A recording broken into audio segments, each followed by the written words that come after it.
इस समय हमारे देश में जो मुश्किल हालात हैं उनसे हमें बचाने के लिए हमारे देश के डॉक्टर्स और हमारे देश के जो नर्सिंग स्टाफ है उसे हमें धन्यवाद देना चाहिए। आप सब जानते हैं हमारे देश में डॉक्टर्स को भगवान का दर्जा दिया जाता है। हम डॉक्टर को भगवान के तरह मानते हैं और इतना सम्मान हमारे यहाँ दिया जाता है कि डॉक्टर को कभी डॉक्टर नहीं बल्कि डॉक्टर साहब कहकर बुलाते हैं हमेशा। लेकिन इस महामारी से निपटने की जिम्मेदारी अकेले डॉक्टर्स पर नहीं बल्कि उन नर्सेज पर भी है जिन्हें असल में मरीज की हर जरूरत का ख्याल रखना होता है। डॉक्टर्स हर समय मरीज के साथ नहीं रहते लेकिन नर्सेज उनका बहुत ख्याल रखते हैं। डॉक्टर्स कोविड वार्ड में विजिट तो करते हैं, मरीज के स्वास्थ्य की जांच भी करते हैं लेकिन फिर चले जाते हैं। लेकिन उन नर्सेज के बारे में जरा सोचिए जिन्हें मरीज की सेहत के साथ साथ उसकी हर हलचल पर नजर रखनी होती है, पूरा ध्यान रखना होता है। हम डॉक्टर्स की जिम्मेदारियों की चर्चा तो अक्सर करते हैं लेकिन नर्स की कोशिशों को कई बार हम भूल जाते हैं। आज ये बात इसलिए आपको याद दिला रहे हैं क्योंकि आज इंटरनेशनल नर्सेज डे है और इस महामारी के दौर में पूरी दुनिया इस वक्त उन नर्सेज को सलाम कर रही है जो अपनी जान खतरे में डालकर मरीजों की सेवा का फर्ज निभा रहे हैं। 100 वर्ष पहले आज ही के दिन समाज सुधारक फ्लोरेंस नाइटिंगेल का जन्म हुआ था। उनके सम्मान में ही ये दिन नर्सेज को समर्पित किया जाता है और फ्लोरेंस नाइटिंगेल ने ही आधुनिक नर्सिंग की शुरुआत की थी। इस समय भारत भी कोरोना वायरस के संक्रमण से लड़ रहा है, महामारी है और इस युद्ध में भारत के सुपर हीरो हैं वो नर्सेज जो लगातार डॉक्टर्स के साथ मिलकर इस महामारी से लड़ रहे हैं। देश में इस समय लगभग 23 लाख नर्सेज हैं जो 135 करोड़ आबादी की सेवा कर रही हैं।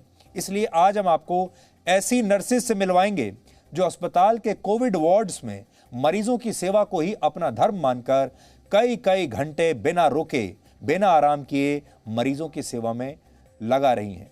कई नर्सेज तो ऐसी हैं जो फर्ज निभाने के लिए कई महीनों से अपने घर भी नहीं गई हैं। आज हमने इस पर आपके लिए एक खास रिपोर्ट तैयार की है जो हमारे देश के नर्सिंग स्टाफ को जी न्यूज़ की तरफ से समर्पित है। Good morning. How are you? How are you doing? Going okay? Waiting for you this morning. जो भी अस्पताल गया है वो जानता है कि डॉक्टर अपने निश्चित समय पर आते हैं लेकिन वो नर्स ही होती है जो छोटी छोटी जरूरतों का ध्यान रखती है।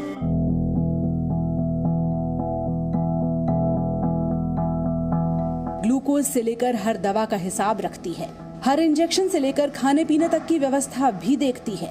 इंटरनेशनल नर्सेज डे के मौके पर हमने उन नर्सेज को सलाम किया जो कोविड वार्ड में अपनी फिक्र न करते हुए मरीजों की फिक्र करती हैं।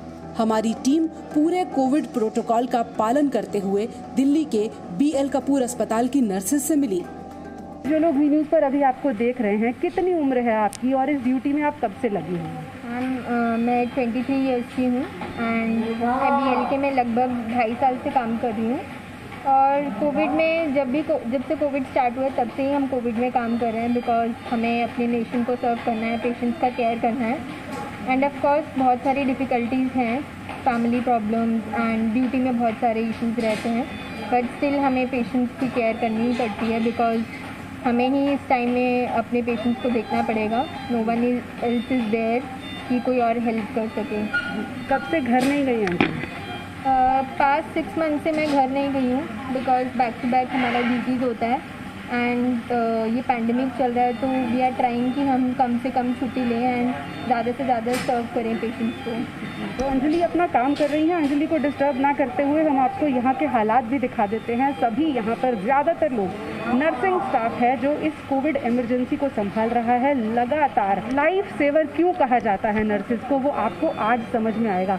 यहाँ पर जितने भी लोग काम कर रहे हैं ये जस्ट PPE किट में काम कर रहे हैं। ये सिर्फ एक नाम नहीं है, इस PPE किट में सांस नहीं आती है घंटों लेकिन उसके बावजूद यहाँ पर लगातार काम चलता रहता है। कितने घंटे पहननी पड़ती है आप? हमारी जो है 6 आवर्स की ड्यूटी डिवाइस है तो 6 घंटे सबको पहनना पड़ता है रेगुलर विद नर्सिंग स्टाफ, हमारे जो स्टाफ 6 से 8 घंटे इसको पहन के रखना लोगों को ज़रा बताइए कितना मुश्किल है। बहुत मुश्किल है। जब से मैंने पहना ऐसे डिहाइड्रेशन फील होता है। हम लोगों के बीच में लेमन वाटर भी आता है ताकि हाइड्रेशन मेंटेन रहे और उतनी देर पानी पीने भी नहीं जा सकते जब तक हमारे शिफ्ट आवर्स पूरे नहीं होंगे। मुझे कम से कम 1 महीने हो गए कोविड में काम करते हुए। अभी और मेरा बहुत अच्छा भी अनुभव रहा है और बहुत बुरा भी।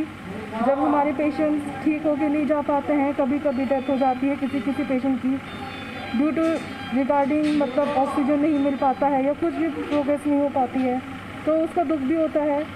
और कभी कभी हमारे पेशेंट बिल्कुल ठीक भी होके चले जाते हैं यहाँ से, तो हमें बहुत अच्छा लगता है उस चीज़ के बारे में। आपकी उम्र कितनी है? मैं अभी 23 ईयर्स की हूँ। 23 साल की उम्र में लोग अभी मज़े कर रहे होते हैं। आप एक इतनी मुश्किल ड्यूटी में हैं, आपने ये खुद से चुनी या ऐसा ही हुआ कि बस करियर शुरू हुआ और कोविड में ड्यूटी भी लग गई? बिल्कुल बिल्कुल 22 एज थी जब मेरा कॉलेज टाइम फिनिश हुआ और उसके बाद सीधा मेरी कोविड में ड्यूटी लगी। और बस इस चीज़ का मुझे गर्व भी है कि मेरे कोविड में ड्यूटी लग रही है और एक तरह से हम लोगों की सेवा भी कर पा रहे हैं। घर वालों ने मना नहीं किया मत जाओ मत करो ये ड्यूटी? घर वालों ने कभी मना नहीं किया। मेरे पापा रहते हैं मेरे साथ और मैं रहती हूँ। मुझे अपने पापा के साथ भी डिस्टेंस मेंटेन करके रखना पड़ता है। तमाम नर्सिंग स्टाफ यहाँ पर लगा हुआ है काम करने में। एक के बाद एक मरीज़ आ रहे हैं और एक के बाद एक उनका ट्रीटमेंट चल रहा है। आप अपना नाम बताइए। मेरा नाम अजरुद्दीन है। अजरुद्दीन, आमतौर पर लोग सोचते हैं कि नर्सेज डे है तो नर्सेज सिर्फ महिलाएं होती हैं। आप ज़रा लोगों को बताइए अपने बारे में। मैम, महिलाएं और मेल का यहाँ पे कोई लिंक नहीं होता। यहाँ पे काम तो सारे ही करते हैं, चाहे वो महिलाएं हों या फिर मेल हों, काम सारे करते हैं। कितने वक्त से आप ड्यूटी कर रहे हैं? मैम, जब से कोविड आया मैं यहाँ पे फ्लू कॉर्नर में ही काम कर रहा हूँ। हाँ, मैं 1 साल से काम कर रहा हूँ यहाँ पे। घर वालों ने कभी कहा नहीं कि कुछ और कर लो? मैम, घर वाले तो बोलते ही हैं, सबके बोलते हैं कि घर आजा बेटे, जॉब तो बाद में भी हो जाएगी, लेकिन अब ऐसे छोड़ भी नहीं सकते ना इस हालात में, क्योंकि जो ड्यूटी फर्स्ट है। अच्छा, इस बार जो हालात हैं, आपने कहा पहले से भी ड्यूटी कर रहे हैं, पहले से कितने अलग दिख रहे हैं? मैम, पहले यहाँ पे पहले जो फर्स्ट वेव आई थी तो उसमें भी थोड़ा वर्स्ट था, लेकिन अभी जो ये सेकंड वेव आई ये कुछ ज़्यादा ही था, क्योंकि हमारे पास यहाँ पे ऑक्सीजन नहीं होती थी देने के लिए पेशेंट को, हमारे पास बेड नहीं थे, तो हमें भी अच्छा नहीं लगता था। पेशेंट आके यहाँ पे बोलते थे कि हमें अंदर ले लो, लेकिन हम भी मजबूर थे, हम कुछ नहीं कर सकते थे उनके साथ। सारे पेशेंट्स को बचा पाना तो मुश्किल होता है। ऐसे में कब ये डिफ़िकल्ट सिचुएशन भी आती होगी जब आप देखते होंगे कि नहीं बचा पा रहे मरीज़ को? हाँ मैम, हमें तब बुरा लगता है क्योंकि एज पेशेंट हैं, उनको और भी ज़्यादा दिक्कत होती है, क्योंकि बाकी पेशेंट्स को डायबिटीज़ हाइपरटेंशन भी होती है, तो उनकी कंडीशन थोड़ी ज़्यादा सिक होती है as compare to a young patient. तो डेफिनेटली हमें बुरा लगता है अगर पेशेंट को हम नहीं बचा पाते हैं, but we have to care और ट्रीटमेंट तो हमें देना ही है पेशेंट्स को and we have to move on. तो वी डू आवर बेस्ट जितना हमसे हो सकता है एंड जितना हम पॉसिबली कर सकते हैं। साल में एक दिन नर्सेज डे मनाया जाता है, लेकिन जिस तरह की ड्यूटी आपकी है उसमें आपको लगता है कि एक दिन नर्सेज को डेडिकेट करना काफ़ी है? There is not one day but every day हम 365 डेज टायरलेसली काम करते हैं, तो one day can't justify our 365 days work. तो definitely but it's a gratitude, we salute to that and we are very thankful. But definitely ये pandemic है and लोगों को कभी कहना चाहेंगे जब वो खुश नहीं होते या संतुष्ट होते या नाराज़ होकर भी जाते होंगे, उन लोगों से कुछ आप रिक्वेस्ट करना चाहेंगे? हाँ मैम, प्रेज़ तो बहुत करते हैं लोग, बट कभी कभी पेशेंट्स एंड अटेंडेंट्स थोड़ा मिसबिहेव भी कर देते हैं, बट उनके पार्ट पे भी वो सही होते हैं, they are also frustrated. But I just want to say them कि we should respect each and every one, rather it's a patient और अ नर्सिंग प्रोफेशन और अ डॉक्टर। तो हर पर्सन अपनी सिचुएशन में परेशान है, तो हमें एटलीस्ट एक बार सामने वाले की सिचुएशन ज़रूर समझनी चाहिए। नर्सेज डे हो या कोई और दिन हो, इनका जीवन पिछले 1 साल से ज़्यादा लंबे वक्त से, जब से कोविड की फर्स्ट वेव और अब सेकेंड वेव आई है, तब से ऐसा ही चल रहा है। ये जो काम संभाल रहे हैं, इनके काम की वैल्यू के बारे में शायद आपने घर बैठे कभी नहीं सोचा होगा, लेकिन इसीलिए आज हम आपको ये तस्वीर दिखाने के लिए आए हैं कि यहाँ पर जो नर्सेज काम कर रही हैं, कुछ की तो उम्र भी 22-23 साल है, यानी करियर शुरू हुआ और पहली ही ड्यूटी कोविड वार्ड में लगी। तो सिर्फ आज के दिन इनको सलाम मत कीजिए, आज के दिन तो ज़रूर सलाम कीजिए, लेकिन इसके बाद भी कभी अगर आपको मौका मिले तो डॉक्टर्स का, नर्सेज का, हेल्थ केयर वर्कर्स का, पैरामेडिकल स्टाफ का, इनका सम्मान करना मत भूलिएगा, क्योंकि ये जिस तरह का काम कर रहे हैं वो सरहद पर खड़ी हुई सेना से कम चुनौतीपूर्ण नहीं है। पूरे 8 घंटे तक पीपीई किट पहनकर रखना आसान नहीं है। पानी पीने की भी फुर्सत नहीं होती और जब ड्यूटी खत्म होती है तो पीपीई किट निकालकर ये नर्सेज कुछ देर आराम करने के लिए अपने घर जाती हैं, क्योंकि आराम के बाद उन्हें फिर से एक लंबा समय कोविड वार्ड में ही बिताना होता है। पूजा मक्कड़, जी मीडिया, दिल्ली। तो आपने देखा कि हमारा जो नर्सिंग स्टाफ है वो कितनी मुश्किलों में हमारे देश के मरीजों की सेवा कर रहा है और हमें घर बैठे कभी उसके बारे में पता भी नहीं चलता। दूसरी बड़ी बात ये कि जब इन्हें हम कवर करने के लिए जाते हैं तो हम भी बड़ी मुसीबतें झेलकर ही वहाँ तक पहुँच पाते हैं। और हमारी संवाददाता पूजा मक्कड़, आप जानते हैं वो कैसे पीपीई किट पहनकर वो भी उनके साथ ऐसे वार्ड्स में गई जो कि कोविड वार्ड्स हैं। ये स्थिति ऐसी है जहां कोविड वार्ड्स के नाम से ही लोग डर जाते हैं। बहुत सारे लोग तो ऐसे हैं जो अपने परिवार के लोगों को भी हाथ लगाने के लिए तैयार नहीं, उनके साथ जाने के लिए तैयार नहीं है।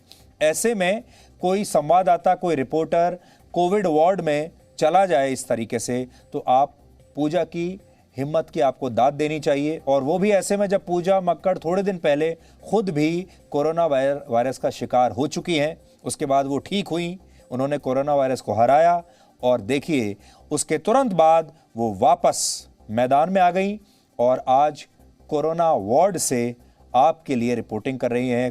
कोरोना वायरस के दौरान हमारे नर्सेज कैसा काम कर रही हैं आपको ये बताने के लिए पीपीई किट पहनकर।